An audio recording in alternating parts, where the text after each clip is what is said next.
Assalamualaikum warahmatullahi wabarakatuh. Perkenalkan, nama saya Ramadila. Saya prodi dari S1 Keperawatan Stikes Mercubuak Jaya Padang. Di sini saya akan membacakan proposal saya yang berjudul Hubungan tingkat stres dan aktivitas fisik dengan kejadian hipertensi pada lansia. Di mana lansia adalah seseorang yang telah mencapai usia 60 tahun ke atas. Bertambahnya umur mengakibatkan tekanan darah pada lansia meningkat, karena dinding arteri akan mengalami penebalan yang mengakibatkan penumpukan zat kolagen pada lapisan otot. Hal ini menyebabkan pembuluh darah akan berangsur-angsur menyempit dan menjadi kaku, sehingga tekanan darah pada usia lanjut atau lansia akan cenderung tinggi yang menyebabkan lebih tinggi berisiko terkenanya hipertensi. Hipertensi adalah suatu kondisi di mana tekanan sistolik darah lebih dari 140 mmHg dan tekanan diastolik lebih dari 90 mmHg. Hipertensi terjadi karena beban kerja jantung yang berlebihan saat memompa darah ke seluruh tubuh untuk memenuhi kebutuhan oksigen dan nutrisi oleh tubuh. Hipertensi merupakan penyakit tidak menular. Penyakit degeneratif ini banyak terjadi dan mempunyai tingkat mortalitas yang cukup tinggi, serta mempengaruhi kualitas hidup dan produktivitas seseorang. Selanjutnya adalah hipertensi menjadi salah satu masalah kardiovaskular yang paling sering disebabkan oleh beberapa faktor risiko. Di antaranya, faktor risiko tersebut dibedakan menjadi faktor-faktor risiko yang dapat dikontrol dan faktor risiko yang tidak dapat dikontrol.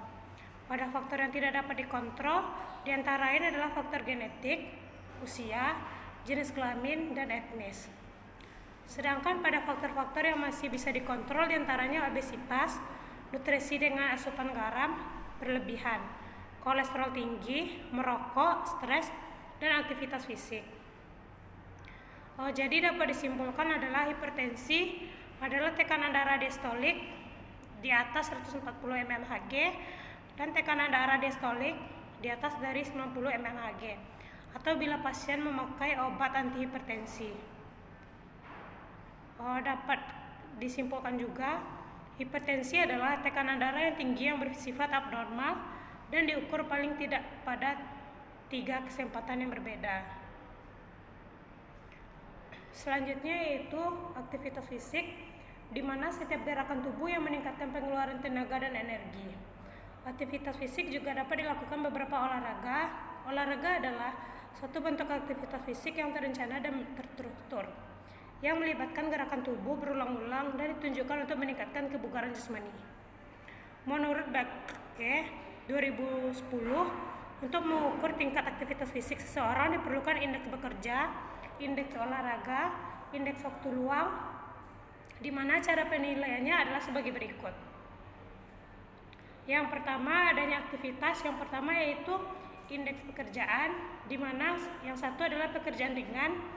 Pekerjaannya yaitu pekerjaan kantoran, guru, dosen, penjaga toko, pekerjaan medis, ibu rumah tangga, itu diberi skor 1. Yang kedua adalah pekerjaan yang sedang, yaitu buruh pabrik, tukang pipa, tukang kayu, diberi skor 3. Yang ketiga adalah pekerjaan yang berat, yaitu kuli bangunan, atlet, diberi skor 5. Yang kedua adalah indeks olahraga, di mana yang pertama adalah olahraga ringan, yaitu dengan cara bermain biliar, bowling, golf, dan lain-lain, diberi skor 0,78. Yang kedua adalah olahraga sedang, yaitu bulu tangkis, bersepeda, bermain tenis, dan lain-lain, diberi skor 1,26.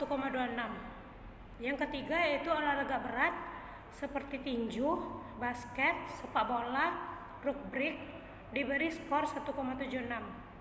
Yang ketiga adalah indeks waktu luang. Yang pertama lamanya bersepeda atau berjalan. 1. Kurang dari 5 menit diberi skor 1.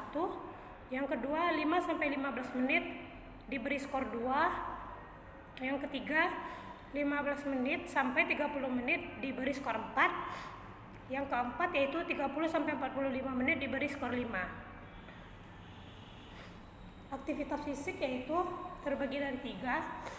Yang ringan kurang dari 5,6, yang sedang 5,6 sampai 7,9, dan yang berat yaitu lebih dari 7,9.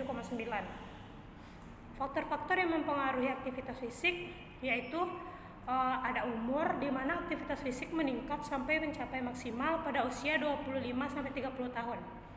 Kemudian akan terjadi penurunan kapasitas fungsional dari seluruh tubuh kira-kira sebesar 0,8-1% per tahun.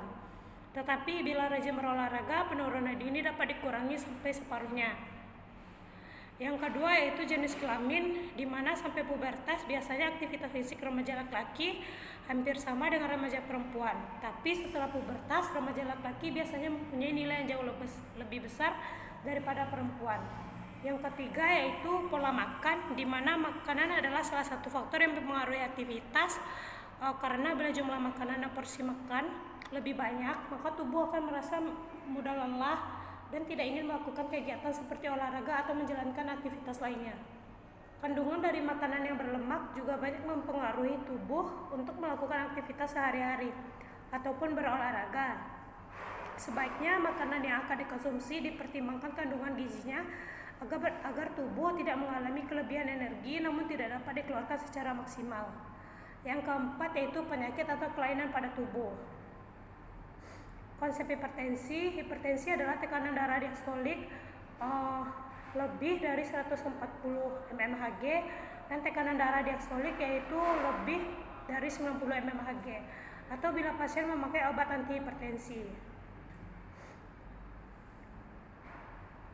Penyebab hipertensi yaitu terbagi dari dua golongan. Yang pertama adalah ada hipertensi esensial atau hipertensi primer yang tidak diketahui penyebabnya. Sedangkan hipertensi sekunder atau hipertensi renal yaitu terdapat sekitar 50% kasus. Penyebab spesifiknya diketahui seperti penggunaan estrogen, penyakit ginjal, hipertensi vaskular, renal, dan hiperaldosteronisme primer, dan sindrom Cushing, Febrositoma, dan lain-lain.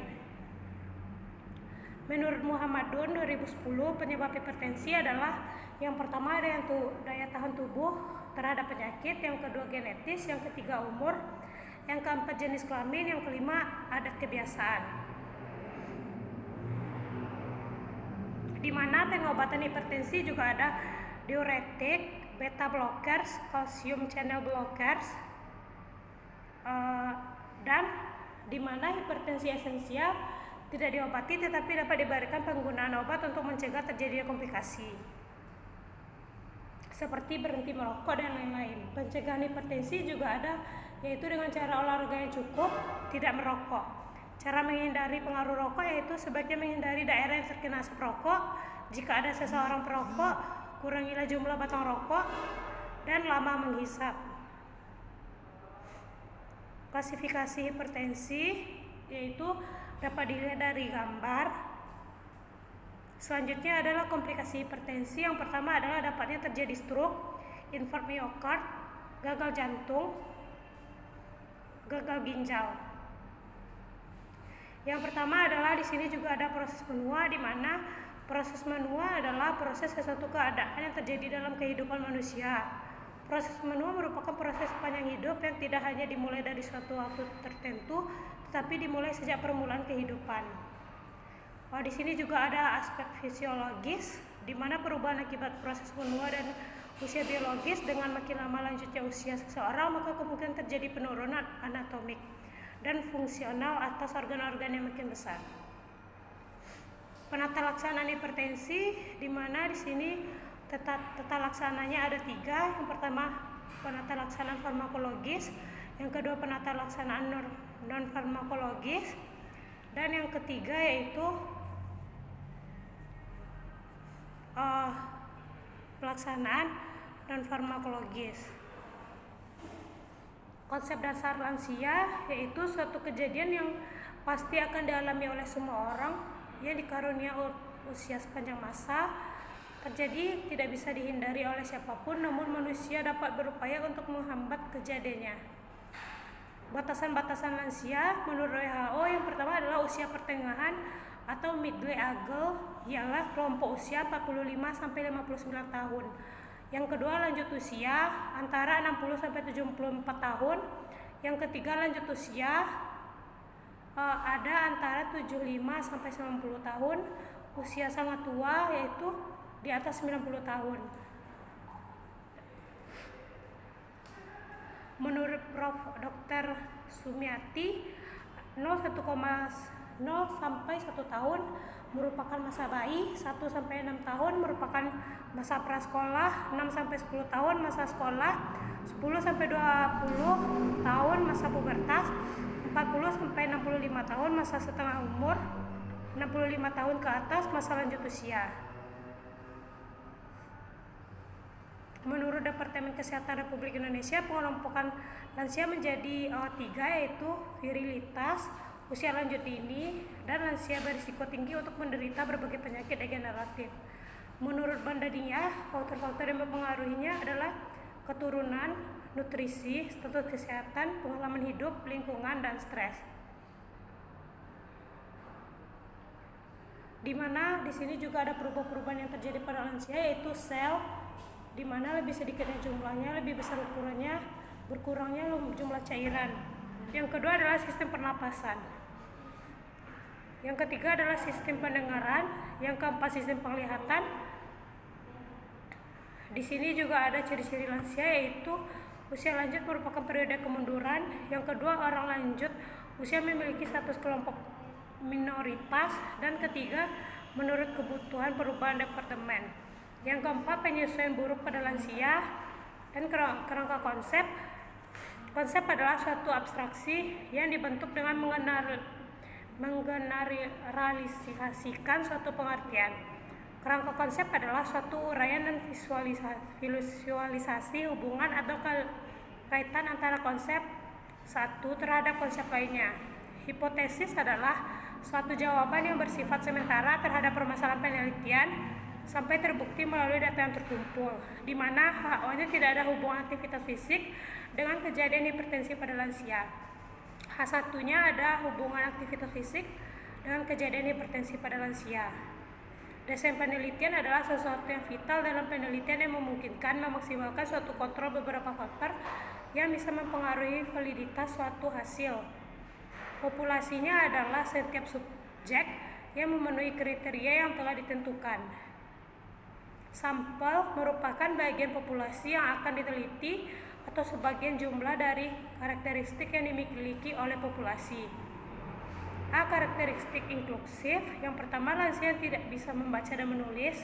Yang kedua, lansia yang sehat jasmani rohani. Yang ketiga, lansia yang di tempat saat penelitian. Yang kedua, kriteria eksklusif, yaitu lansia yang tidak ada saat penelitian dikarenakan pergi keluar kota, ada acara keluarga. Sampling merupakan proses penyeleksian populasi yang dapat mewakili populasi yang ada. Yang pertama adalah kerangka kerja. Yang pertama, desain penelitian analitik korelasional dengan metode cross-seksional. Populasinya yaitu lansia di Lubuk Buaya. Samplingnya simple random sampling. Sampelnya lansia di Lubuk Buaya. Identifikasi variabel, di mana variabel independen bebas, yaitu stimulasi aktivitas yang dimanipulasi oleh peneliti untuk menciptakan suatu dampak. Yang kedua adalah variabel dependen atau terkait dengan variabel yang dipengaruhi oleh variabel bebas. Di sini juga ada variabel independen dan variabel non-dependen. Yang selanjutnya adalah instrumen penelitian, di mana alat pengumpulan data yang disusun dengan hajat untuk memperoleh data yang sesuai, baik data kualitatif maupun data kuantitatif. Di sini juga ada etika penelitian, ada informed consent, anonymity, confidential. Baik Bu, hanya itu penjelasan dari proposal saya ucapkan terima kasih. Wassalamualaikum warahmatullahi wabarakatuh.